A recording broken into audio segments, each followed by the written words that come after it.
Have you ever noticed that comparison always points out what's missing, but it rarely shows you what's been gained? What if gratitude isn't about being thankful for what you have, but it's about how far you've come? Comparison robs us of gratitude and contentment.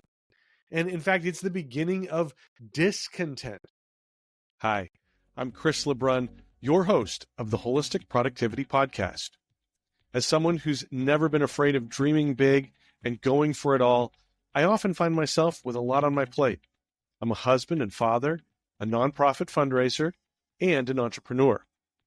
What I've realized is my view of productivity was pretty toxic. After decades of believing that in order to do more, you had to work harder, I began to see productivity as this beautiful thing. Holistic productivity is the idea that you can accomplish your professional, personal, and purpose-driven goals in a healthy way, and doing so will make you happier and more fulfilled. Join me each week as we break down myths about productivity, share practical tips for maximizing your time, energy, and focus, and hear from others about their productivity journey. This is the Wholistic Productivity Podcast. Welcome to episode number 36 of the Wholistic Productivity Podcast.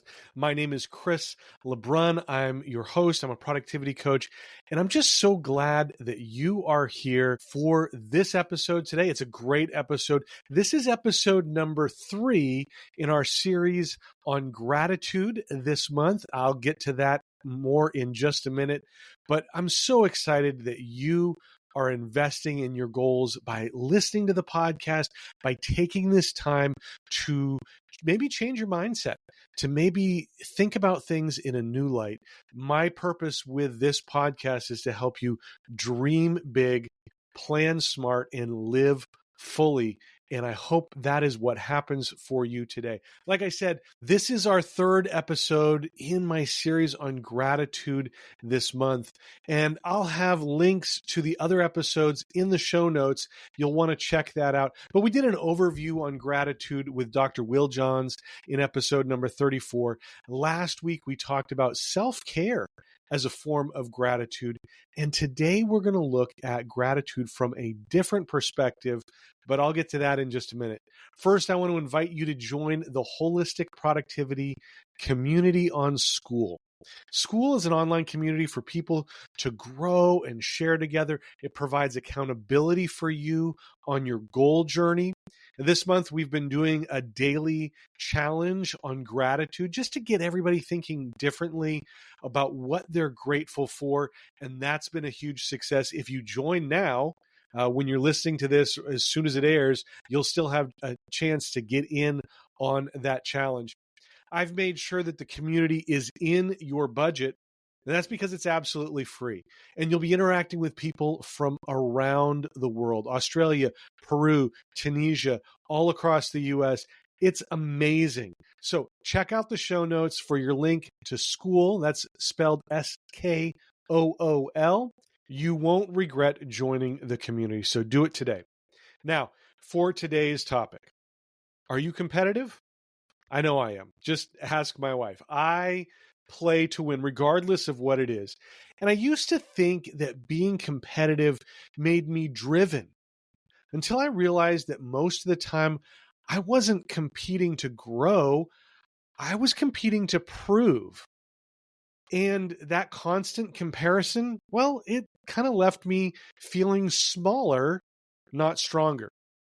Have you ever noticed that comparison always points out what's missing, but it rarely shows you what's been gained? What if gratitude isn't about being thankful for what you have, but it's about how far you've come? I think that's why I love sports like rock climbing and running.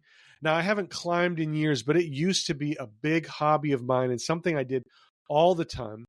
I climbed with some really good climbers, but I wasn't climbing to be better than them. I was pushing myself to be better than I was on the last climb or last week or whatever. The competition was with myself. The same is true for the hobby, the sport that I'm into now, which is running. I'm running against the version of myself from last week, the one who slowed down halfway through the run, right? And when I finish stronger this time, that's not pride, that's gratitude in motion. You see, comparison robs us of gratitude and contentment. And in fact, it's the beginning of discontent. This happens in a lot of different ways. Social media, we see what other people are doing in their lives, and we look at what's happening in our own life, and we see a disconnect there. Maybe it happens in work achievements, where we start to care what Carol from accounting is doing and not so much about what we're accomplishing in our role. It happens all the time in fitness. Look, it's easy to look at that other dude in the gym and see his muscles and forget the things that we are battling in our own life that sort of make it a challenge to maintain our weight. Here's why comparison is so toxic and something that I am trying to get away from in my own personal life. It shifts our focus away from what we've already accomplished to something that we're still trying to accomplish. I talked about this in episode 17 when we looked at the book The Gap and the Gain by Dan Sullivan and Benjamin Hardy. It's a great book. I'll put a link in the show notes to that if you have not checked it out yet. But what do they mean when they say the gap and the gain? Well, the gap is measuring against an ideal. It's looking at how far we still have to go to reach this ideal goal. This can lead to discouragement and dissatisfaction. On the other hand, the gain is measuring against where you started. It's looking back at how far we've already come and celebrating that success. And here's the truth. Gratitude lives in the gain. Let's pause here for a quick break. We'll be right back. If you've ever gone down the rabbit hole of trying every to-do list or project management app, you know how exhausting it can be. You download the app, you set it up, enter all your data, and then scramble to cancel it before the trial ends. Trust me, I've been there and it's no fun. That's why I love Efficient.app. Alex and Andra, a husband and wife team, have spent over a decade testing and reviewing software of all types so that you don't have to. Calendars, project management, banking, planners, email marketing, you name it, they've covered it with honest reviews and side-by-side comparisons. And they don't sugarcoat it. If a tool isn't worth your time, they tell you straight up. I've personally found their reviews super helpful when I was trying to sort through different project management apps. It saved me a ton of time and frustration. Best of all, they often have special deals on the tools they recommend so that you can save money. I'm especially grateful to Efficient.app because they've been supporting the Wholistic Productivity Podcast since the very beginning. The best way to check them out and support the podcast is through the link in the show notes. So next time you're looking for software, let Efficient.app do the work for you. Trust me, you will not regret it. Not in the gap. In this episode, I'm doing a reframe on the idea of competition. I'm embracing that rock climbing and running vibe, that model of comparison. And instead of comparing myself with others, I'm only comparing myself with me, with my past self and where I have come from. You'll see this in action next month as I look back on 2025 and what I've accomplished. Believe me, there is a lot to celebrate this year, and I'm going to walk you through that process so that you can do it in your own life. Stay tuned for that next month.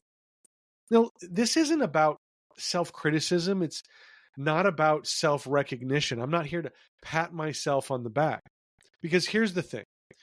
We aren't walking in the shoes of others. We don't know what they've gone through to get where they are. often the people we end up comparing ourselves with are people who have been doing something longer and at a higher level than we have. I started my podcast in April this year. If I tried to compare myself or the podcast with Ed Milet or Amy Porterfield, I'm going to fall short, right? They've been doing it for a lot longer than I have. And guess what? They have a team of people behind them to assist them. Instead of looking at Ed or Amy, I need to look at where I've come. And the fact is, I've had great guests who have added value and insight to the show. I've got listeners in over 30 countries, almost every single continent except for Antarctica, right? Uh, Surprisingly enough, I was looking at this the other day. Ireland is the country with the second highest number of listens. Shout out to whoever's listening in Ireland. I've never even been there, okay? And I think Sweden comes in at number 3. So those are some of those things that I can look at and say, man, this is a great place to be after 7, 8, 9 months of doing the podcast. This doesn't mean that I don't have goals for growing the podcast or improving it.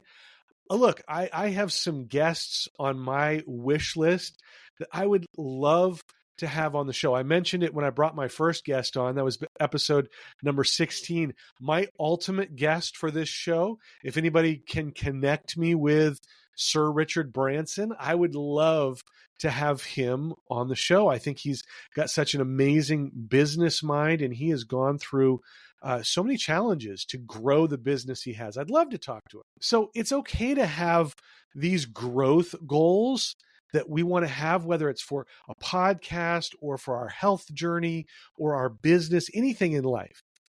But they have to be paired with gratitude about what has already happened and transpired. I think it's good to define what success looks like. And I don't mean just half-heartedly defining it. I mean really defining success. Because the more you define it, the easier it is to celebrate when you achieve it. Some goals, it's not enough to just say that you've completed the goal. I'm at a point as a runner where I don't have to train for a 5K. That is a regular occurrence when I go out and do a training run. It's at least 3.1 miles. So crossing the finish line on a 5K isn't a big deal for me anymore. It was when I started a little over a year ago. But how fast I finish the race is something that I always push for. So if I'm getting ready to run a 5K, I wouldn't define success as finishing. I would set a goal to achieve a certain time. And that's what I would be measuring myself against for the race. Now, one thing that really helps us in our goal journey as we are looking to compare ourselves with our past experience is to reward yourself for accomplishing a goal or for hitting a milestone, for achieving something on your journey. Now, I'm not talking about going all out and buying something for yourself every single time you achieve a little milestone or a little goal, right? Not every goal needs a trip to Cancun. Some of them do, but not everyone. Rewards can come in all shapes and sizes, but the science behind them, the science works the same regardless of what the goal is. A reward for achieving your goals provides positive reinforcement that you should do more of this. It's that dopamine hit that provides momentum to keep going and to repeat, so we get that feeling again and again. And as I said, it doesn't take much at all to provide that hit of dopamine. Maybe it's a special coffee or a tea that you only have when you reach a goal, when you cross that finish line, so to speak. Or maybe you give yourself a guilt-free break or day off. we could probably all raise our hands and say at some point we have felt guilty about taking a break. Go back and listen to the episode on self-care if you're still there, because we absolutely need those times. But man, if you could give yourself a chance to take that break without guilt because you've earned it, because it's your reward, that is fantastic. There's something that I love to do, and I call this the momentum matrix. It's super simple to make, and it keeps providing you with those dopamine hits time after time. It's simple. Look, you just create a table on a document, whether it's a Google Doc or a Word doc. I like to use 100 squares, so that's 10 by 10, but you can really scale this or customize it to whatever you need. And whenever you have a win or whenever you complete a task or a routine, you just mark off one square. I mean, that's it, right? You can put a giant X on the square when you complete it, or you can get it fancy and have a whole color-coded system to represent different things, maybe how fast or efficient you were in completing that task. Or if you want to get fun, go crazy, take it back to first grade and get yourself some stickers and put those on the chart every time you accomplish something. Here's the thing. Every square marked off is a thank you to you, to yourself for showing up. Every completed square reinforces this positive behavior that you want to continue. Every square is a hit of dopamine. It's a visual representation of your progress and your momentum. Now, when you complete the matrix, that's when you can treat yourself to something, bigger, to really celebrate. Maybe this is when you buy yourself something or go out for a fancy dinner, depending on what it was that you were accomplishing.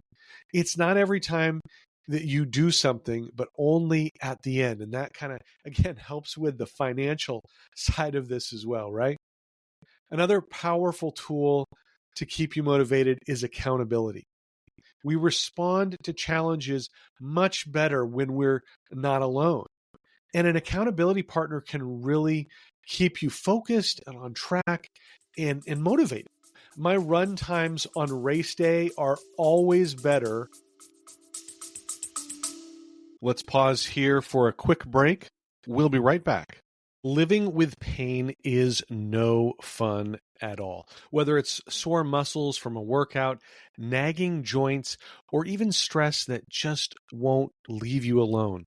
That's why I love Little Golden Shepherd. They make all natural butters from organic herbs and essential oils, formulated to ease pain, reduce stress, and even soothe sensitive skin. I use the muscle butter after tough workouts, and the joint butter is perfect for my knees, which somehow were bad even when I was a kid. I'm so grateful to have Little Golden Shepherd sponsoring the Wholistic Productivity Podcast. The way they support the show is super simple.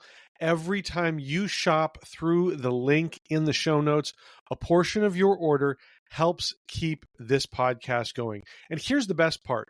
If you use the promo code WHOLEPROD, you'll save 15% on your first order. That's promo code WHOLEPROD, WHOLPROD.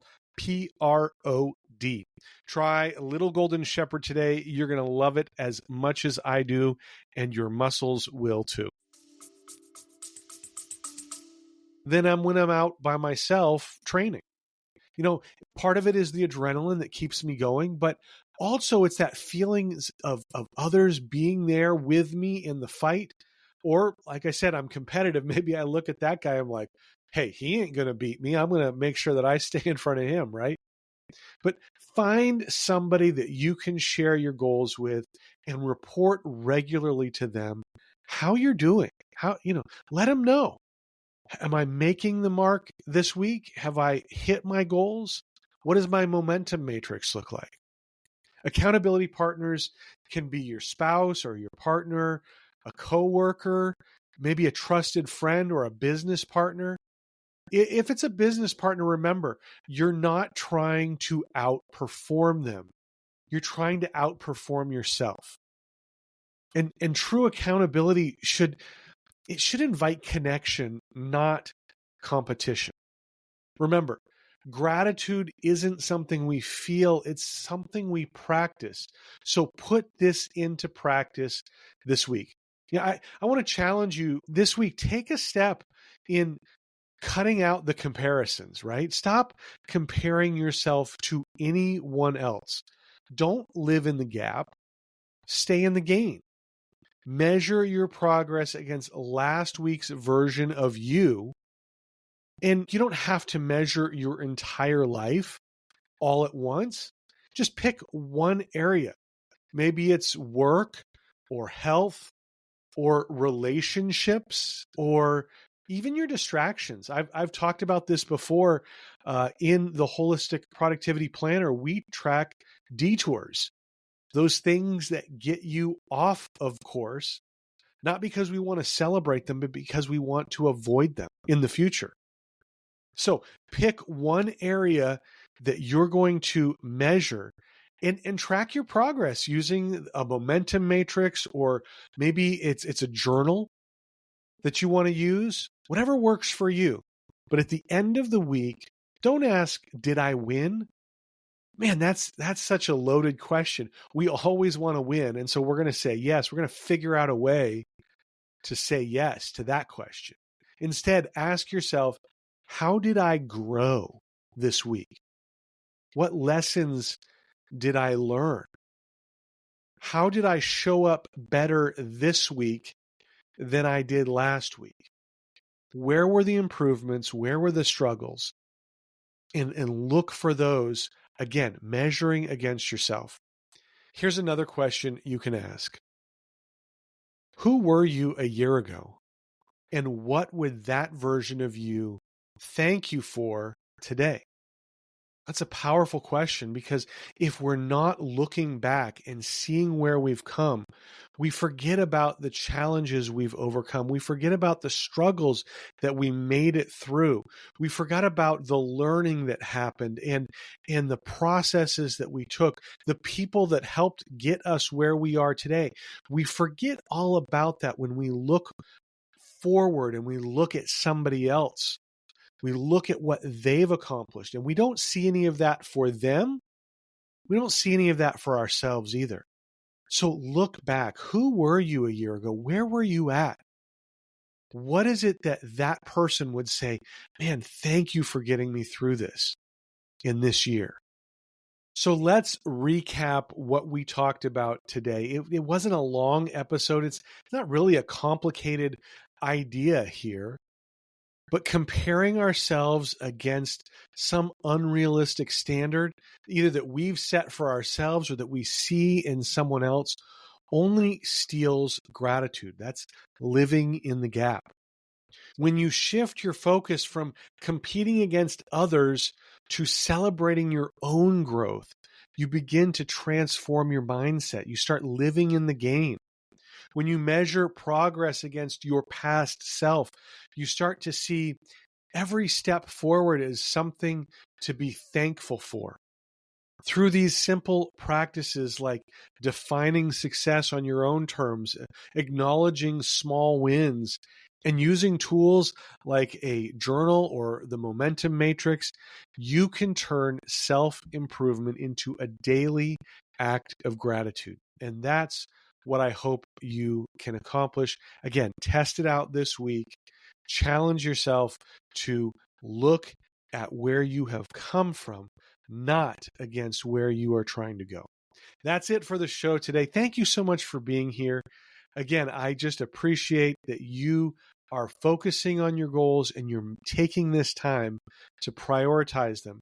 Check out the show notes, holisticproductivity.com/36. That's where you can find all the links to the things that I've talked about in this episode.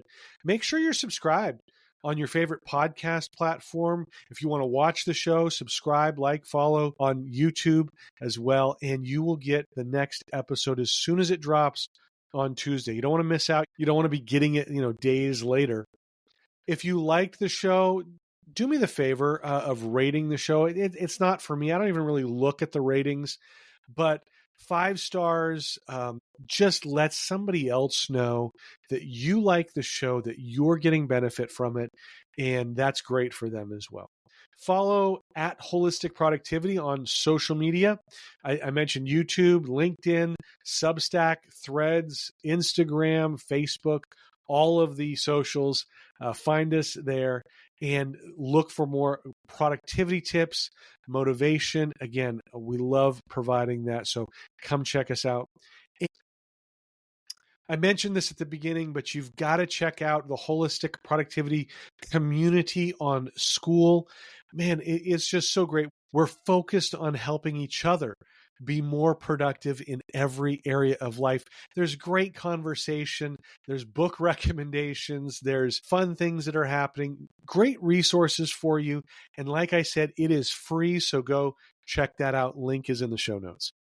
Again, thank you so much for listening.